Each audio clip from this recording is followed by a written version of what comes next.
आता नेमक्या कुठं पळून जातात हे माहिती नाही. आता मला सांगा, इथं जेवढ्या आमच्या माता भगिनी बसलेल्या आहेत, आता जुन्यातल्या काही रूढी परंपरा आहेत, आपण त्याला नाकारत नाही. पण दत्त महाराजांच्या आईचं नाव काय? माता अनुसूया. वडिलांचं नाव ऋषी अत्री. भूक ही किती मोठी होती ही आपल्याला सांगायची गरज नाही. अनुसूया मातेनं स्वयंपाक केला. त्या ठिकाणी स्वयंपाक केल्यानंतर जेवण त्या ठिकाणी त्या कोणत्याही शुभ कार्याला आपण पुरणपोळी करतो. गुरुचरित्राचं उद्यापन असलं तरी काय करतो? पुरणपोळी करतो. सत्यनारायण पूजा असली तरी पुरणपोळीच करतो. म्हणजे असं अनेक प्रकारचं ज्ञान हे आपल्या ऋषी मुनींनी आपल्याला खरं तर दिलेलं आहे. त्यामुळे ही माघ पौर्णिमा आहे. त्या दिवशी तुम्ही वेळेनुसार नैवेद्यासाठी का होईना पुरणपोळी त्या ठिकाणी करू शकता. तुम्हाला एक सांगणं आहे, आपण येणाऱ्या 1 तारखेचं पारायण, आता अनेक महिला म्हणल्या नाही नाही 9 आहे, आमच्या पुढे घरातनं बाहेर जाऊन द्यायचं नाही, तर आम्हाला घरातच बसलं पाहिजे. आता कसं आहे, लय महिलांना पण बोलू शकत नाही. नाहीतर तुम्हाला माहित आहे, महिला जर बोलायला लागल्या तर पुढच्याचा कार्यक्रम करूनच शांत बसत्या. त्यामुळे त्यांना म्हणलं हरकत नाही, पुरीला म्हणा घरातनं बाहेर जाऊ नको, मी केंद्रात येईपर्यंत पारायण करून येते, मग आपण फिरायला जाऊ असं सांगा. म्हणजे ती जायची नाही. मला म्हणजे एक विनोदाचा भाग सोडून द्या, पण मला तुम्हाला एवढंच सांगायचंय की 1 तारखेचं पारायण कुणीही चुकवू नका. तुम्हाला जर पुण्य कमवायचं असेल, ही नव्याची पुनवून त्यातही केलेला जप तप आणि पारायण अनंत पटीनं पुण्य देणार असतं. आणि ही पौर्णिमा माघ गेली तर पुढच्या वर्षी शिवाय ही पौर्णिमा येणार आहे का? अजिबात नाही. त्यामुळे तुम्ही न चुकता 1 तारखेला माघ पौर्णिमा आहे. खर तर या पौर्णिमेला आपल्याकडं नव्याची पुनव असं म्हणतात. आणि ही जी नव्याची पुनव आहे, या सणाचं आध्यात्मिक महत्व नेमकं काय आहे किंवा वैज्ञानिक महत्व नेमकं काय आहे हेही आपल्याला माहिती असणं गरजेचं आहे. कारण आजही आपल्याकडे या नव्याच्या पुनव बद्दल लय समज गैरसमज आहे. आता खरं तर आपण या पौर्णिमेला घरामध्ये काय करतो? काय का करा म्हणा, तुम्हाला काय करायचं बघा. आपण कशाचे दिवे करतो? किती करतो? 9 करतो. म्हणजे शब्दामध्ये सगळं आहे. बरं, ते दिवे तयार करून त्याचं करायचं काय? काय का करा ना म्हणा. कशाला ओवाळतो? चंद्राला. आणि तोपर्यंत खोलीमध्ये कुणाला डांबून ठेवतो? का ठेवतो? हा बघा. म्हणजे मला तुम्हाला काय सांगायचंय की ज्यावेळी आपण घरामध्ये नवं करतो, चंद्राला ओवाळतो, चंद्राची पूजा करतो, त्यावेळी ज्या मुलींचं लग्न झालेलं नाही त्यांनी ते बघायचं नसतं असं म्हणतो. नाहीतर आपल्या मुली पळून जातात. आता नेमक्या कुठं पळून जातात हे माहिती नाही. आता मला सांगा, इथं जेवढ्या आमच्या माता भगिनी बसलेल्या आहेत, आता जुन्यातल्या काही रूढी परंपरा आहेत, आपण त्याला नाकारत नाही. पण लक्षात ठेवा की कुठंतरी दृष्टिकोन बदलणं गरजेचं आहे. नव्याची पुनव हा सण भूमीच्या कृतज्ञ प्रित्यर्थ आणि शेती प्रित्यर्थ साजरा केला जातो. कारण खऱ्या अर्थानं नवीन पिकांना सुरुवात होते.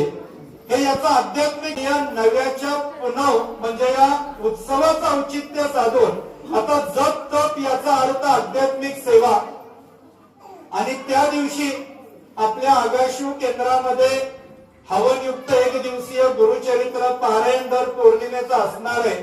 आता पारायणाची वेळ आपली जी काही गुरुचरित्राची आहे ही सकाळी 6:45 आहे आणि दुपारी 2:30 वाजेपर्यंत आपलं ते पारायण संपतं. कारण आजची गोपाळी आरती त्यामध्ये एक 5-10 मिनिटं जातात. 10:30च्या आरतीला एक 10 मिनिटं जातात आणि 12 ते 12:30 गुरुचरित्र वाचायचं नाही. त्यामुळे हा थोडासा वेळ जातो, म्हणून 2-2:30 वाजतात. त्यामुळे तुम्हाला एक सांगणं आहे, आपण ही नव्याची पुनव किंवा दिवे किती वाजता करतो? संध्याकाळी करतो. त्यामुळे सकाळी सेवेला यायला काही हरकत नसावी, लक्षात ठेवा. कारण दिवे करायला 9 आपणाला काही 9 तास लागणार नाही, ते काही अर्धा-1 तासाचं काम आहे. अनेक घरांमध्ये पोळ्यांचा नैवेद्य केला जातो. खरं तर पुरणपोळीचं महत्व म्हणजे तुम्हाला वेळ असला तर सांगतो, नाही तर तुम्ही मधनच बोलून जाशील परत. लक्षात घ्या, कारण कोणत्याही शुभ कार्याला नैवेद्य करताना कोणता करतो? तर पुरणपोळीच का हे माहिती आहे तुम्हाला? आता खर तर खूप मोठं आध्यात्मिक कारण आहे. दत्त महाराजांच्या आईचं नाव काय? माता अनुसूया. वडिलांचं नाव ऋषी अत्री. तर पुरणपोळीच का हे माहिती आहे तुम्हाला? आता खर तर खूप मोठं आध्यात्मिक कारण आहे. दत्त महाराजांच्या आईचं नाव काय? माता अनुसूया. वडिलांचं नाव ऋषी अत्री. खर तर माता अनुसूया आणि ऋषी अत्री यांनी त्यांच्या घरी भगवान शिवानी, माता पार्वती आणि त्यांची 2 मुलं, कोण? गणपती बाप्पा आणि कार्तिकेय यांना जेवणाचं खर तर आमंत्रण दिलेलं होतं. आणि त्यावेळी हे संपूर्ण कुटुंब माता अनुसूया आणि ऋषी अत्री यांच्या घरी जेवायला आलं. त्यावेळी गणपती बाप्पांची भूक ही किती मोठी होती ही आपल्याला सांगायची गरज नाही. अनुसूया मातेनं स्वयंपाक केला.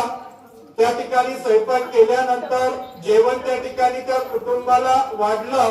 पण गणपती बाप्पांची भूक काही मात्र भागत नव्हती. घरातलं सगळं अन्न संपलं तरी सुद्धा गणपती बाप्पांची भूक भागली नाही. मग आता द्यायचं काय?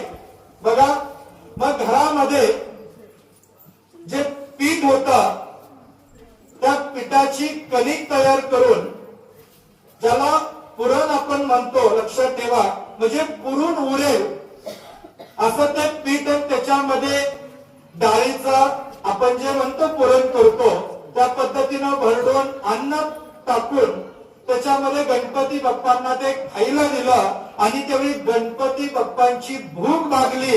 आणि त्यावेळी गणपती बाप्पांनी खऱ्या अर्थानं आशीर्वाद दिला की कोणत्याही शुभ कार्यामध्ये हे अन्न जिथं होईल त्या ठिकाणी अखंड कृपा आशीर्वाद राहील. म्हणून कोणत्याही शुभ कार्याला कोणता नैवेद्य आपण करतो? पुरणपोळी करतो. जन्म संपेल पण ज्ञान संपणार नाही. लक्षात ठेवा. माणसं कशी ओळखायची तुम्हाला एक शास्त्र सांगतो. खरं तर एक 30-35 वर्षापूर्वीचा एक काळ असा होता, जर मुलाकडची मुलगी बघायला गेले